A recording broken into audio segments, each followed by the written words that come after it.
Bismillahirrahmanirrahim. Waman asbaha, dan siapa orang yang di waktu pagi aydakola, yakni masuk bisobati di waktu pagi, li umuri dunia, untuk urusan-urusan dunia, hazinan, ya risau lah, atau sedih. Faqad asbaha, maka sungguh ia sudah berpagi-pagi, sahitan, itu dalam keadaan benci Allah pada Allah Subhanahu wa ta'ala. Jamaah majelis hadirin Allah, masih di makalah perkataan atau nasihat yang kedua di bab yang ketiga dari kitab Nashihul Ibad, yaitu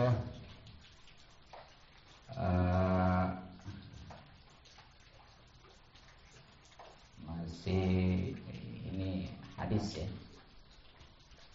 Siapa orang, laki perempuan, yang pagi-pagi, yakni dia masuk atau berada di pagi hari, tentang urusan dunia itu sedih, risau, pokoknya mah galau lah. Nah, itu hakikatnya kerisauan dia, keprihatinan dia, kesedihan dia dalam hal dunia itu hakikatnya sekali lagi dia benci kepada Allah Subhanahu wa ta'ala. Nauzubillah jali. Ya sebetulnya umpamanya pagi-pagi udah aduh bagaimana ini, pokoknya mah didramatisir pokoknya mah ya. Ya, nah itu hati-hati. Dibahasnya itu hakikatnya dia benci kepada Allah Subhanahu wa ta'ala. Nah, maksudnya apa? Wal makna, maksudnya man hazina, siapa orang yang sedih ala umuri dunia, atas urusan-urusan dunia, faqad godiba, maka sungguh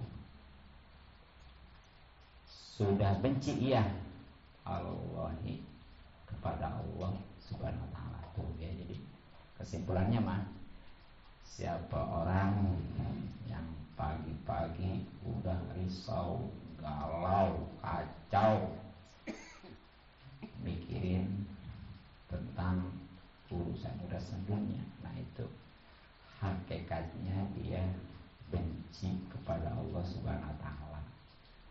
Nah, kalau benci ke Allah Subhanahu wa ta'ala bagaimana nantinya ya? Alhamdulillah. Nah, apa sebabnya? Orang yang sedih, galau, risau tentang urusan dunia itu hakikatnya dia benci kepada Allah Subhanahu wa ta'ala. Li'annahu, karena ia lam yardo, itu enggak ridho, bikodo illahi ta'ala, dengan kodo Allah, walam yasbir, dan dia enggak bersabar alal balai, atas ujian dari Allah. Bahkan walam yu'min, dia tidak beriman biqadarihi, dengan qadarnya Allah Subhanahu wa taala. Itu ya. Jadi itu orang yang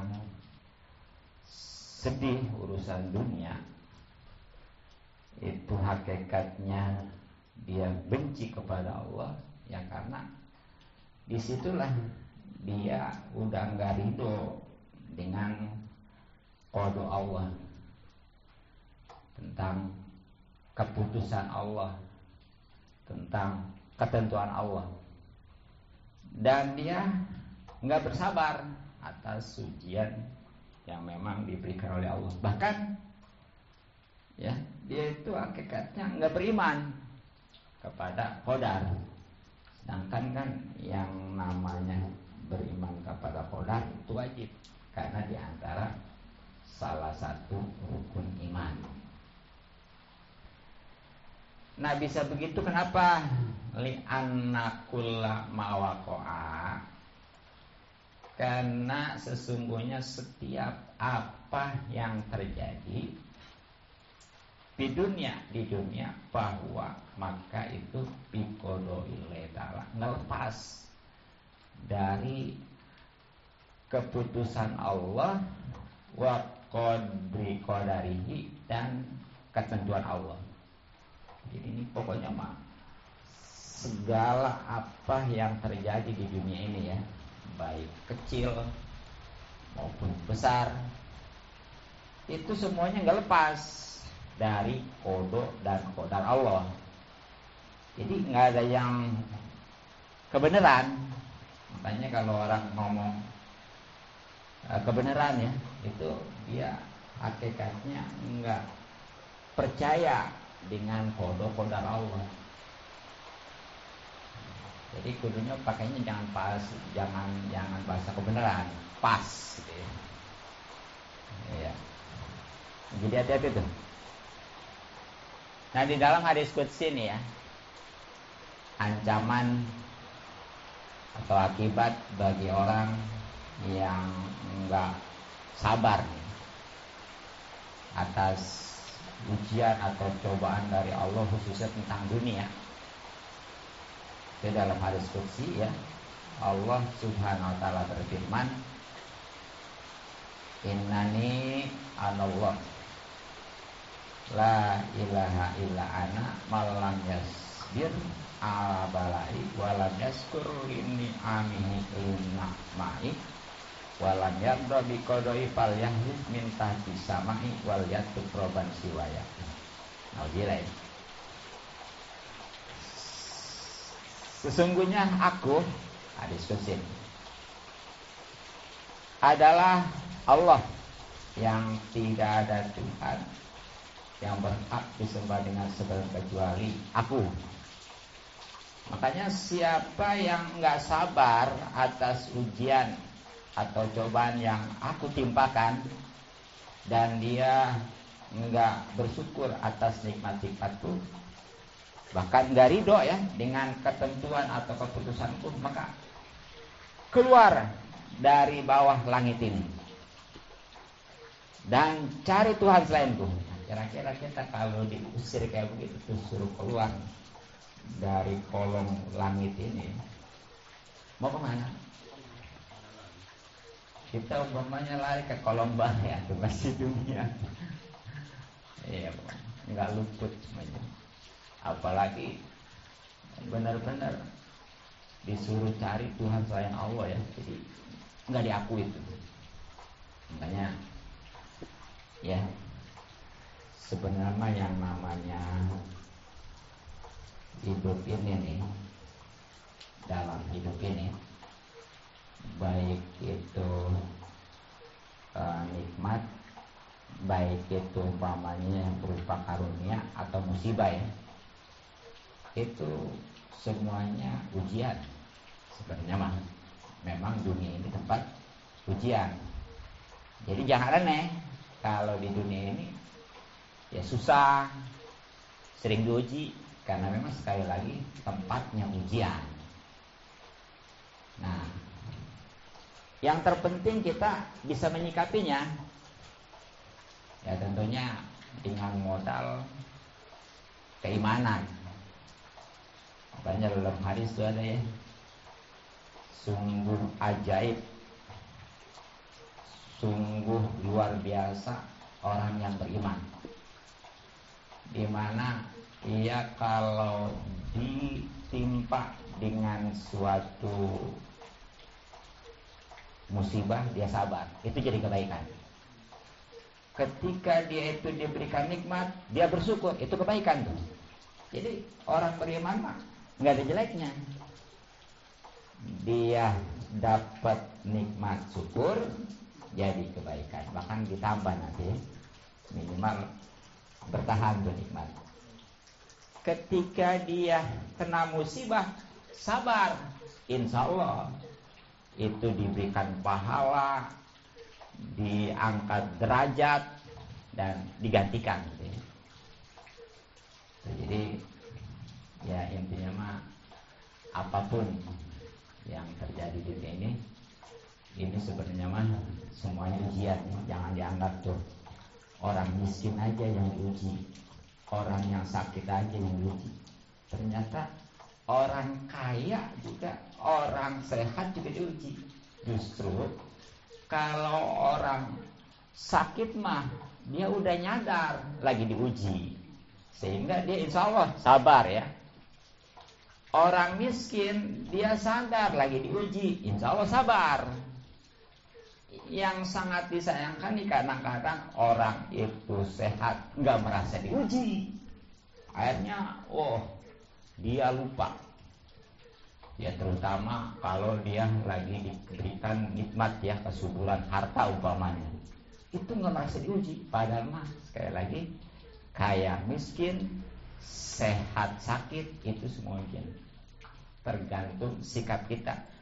Kalau memang modalnya iman, sakit miskin jadi baik ya.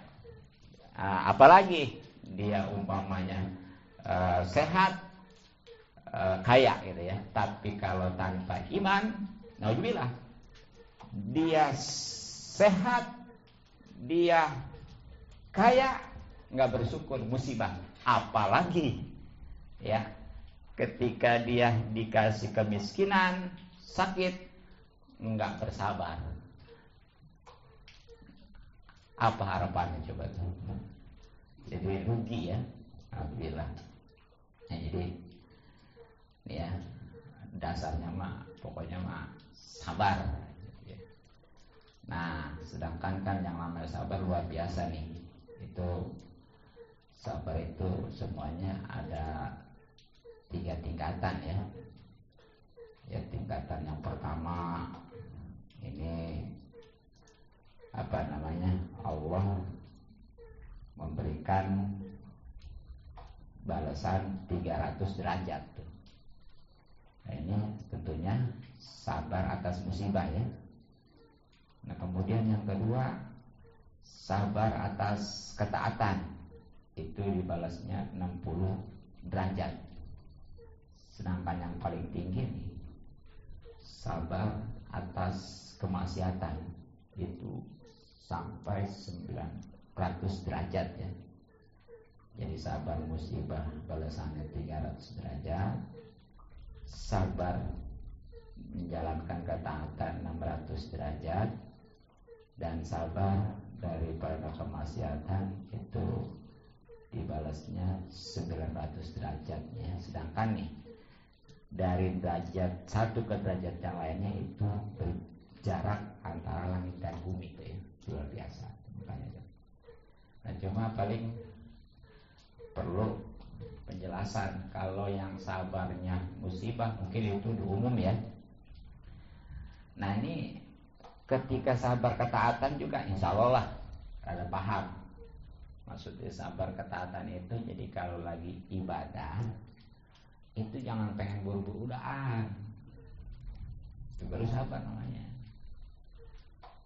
Nah terutama nih tentang sabar dari kemaksiatan itu maksudnya bukannya berarti dia lagi maksiat sabar. Jadi mau maksiatnya dia itu sabar, nggak buru-buru gitu ya. Jadi itu kodenya mah kalau mau ibadah mah buru-buru, ketika ibadahnya sabar. Nah, justru kalau mau maksiat mah itu jangan buru-buru, sabar. Justru kalau sudah terjumus, buru-buru taubat gitu tuh. Gitu tuh ya, sabar. Iya. Gitu. Itu ya. Pokoknya yang namanya sabar ini luar biasa itu di dalam Al-Quran ya, banyak keumuman diantaranya sebagaimana di surat Al-Imran ayat 146 ya. Wallahu yuhibbus sabirin, Allah cinta kepada orang-orang yang sabar. Kalau cinta insya Allah ya, nggak dipinta juga dikasih. Kemudian dalam surat Al-Baqarahnya ya, baik di surat ayat 249 itu Allah Subhanahu wa taala berfirman wallahu ma'as sabirin tuh ya. Allah beserta orang yang sabar, maksudnya itu selalu di dalam pertolongannya. Jadi jangan khawatir, jangan umpamanya cemas ya. Insyaallah orang yang sabar ditolong. Bahkan di dalam surat Al-Baqarah ayat 153 yaitu ditaukidin innallaha ma'as sabirin. Sesungguhnya orang-orang yang bersabar itu beserta ya, sesungguhnya Allah beserta dengan orang yang sabar. Maksudnya Allah selalu memberikan pertolongan. Dan yang umum ya, itu di surat Al-Baqarah tuh ayat 155 sampai 157 ya.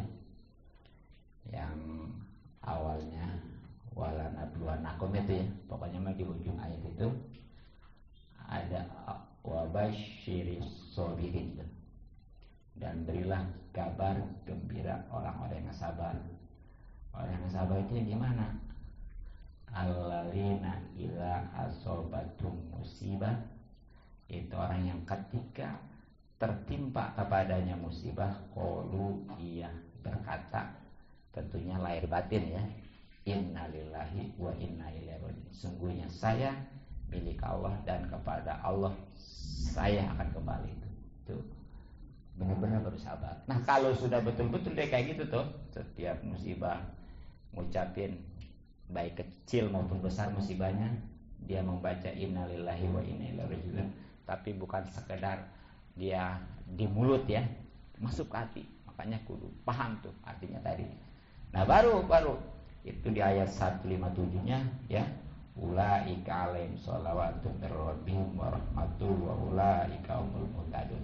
Mereka itulah orang yang memperoleh ampunan dan rahmat dari Tuhannya, dan mereka itulah orang-orang yang mendapat petunjuk. Jadi luar biasa ya, bahkan sampai ada dalam satu ayat ya, wasta'inu bis-sabri was-shalah, minta tolonglah kepada Allah dengan sabar dan sholat. Jadi nggak ada yang lainnya, hanya di situ sholat dan sabar yang menjadi perantaraan untuk minta tolong kepada Allah Subhanahu wa ta'ala. Nah, itulah ya bagian kedua dari makalah yang kedua, bab yang ketiga dari kitab Nasoil